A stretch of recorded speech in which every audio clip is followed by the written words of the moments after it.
Benjamin Salomon's journey is one of the most unique in military history. The story of a Beverly Hills dentist who, when pushed to the brink, became a one-man army to save his patients, a foundation of discipline.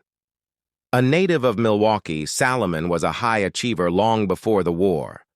As an Eagle Scout, he mastered the survival and marksmanship skills that would later define his final moments. After moving to California, he graduated from the USC School of Dentistry and built a flourishing practice in the heart of Beverly Hills, the infantryman in a lab coat.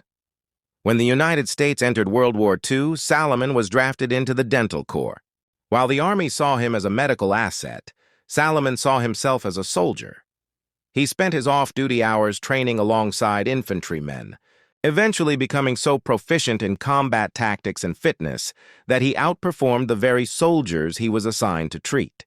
The turning point at Saipan, in the summer of 1944, Salomon traded his dental clinic for the chaos of the Pacific Theater. He volunteered to serve as a frontline surgeon during the Battle of Saipan. On the morning of July 7th, the Japanese launched a massive, desperate Banzai charge. Salomon's aid station, filled with wounded men, was suddenly in the direct line of fire. The ultimate sacrifice. As enemy soldiers breached the medical tent, Salomon fought them off with whatever was at hand, including a bayonet and his bare hands, to protect his patients.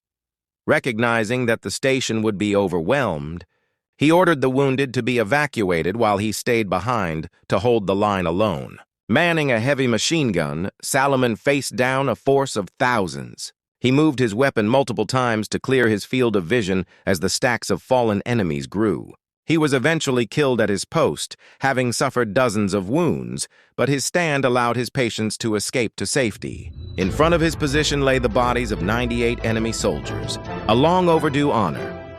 For over half a century, Salomon's heroism went officially unrewarded. His Medal of Honor recommendation was blocked by a rigid interpretation of the Geneva Convention, which prohibited medical officers from using crew-served weapons. Through the tireless efforts of his USC alumni and supporters, the military eventually acknowledged that his actions were a necessary act of defense. In 2002, nearly 60 years after the battle, Captain Benjamin Salomon was finally recognized with the Medal of Honor for his conspicuous gallantry.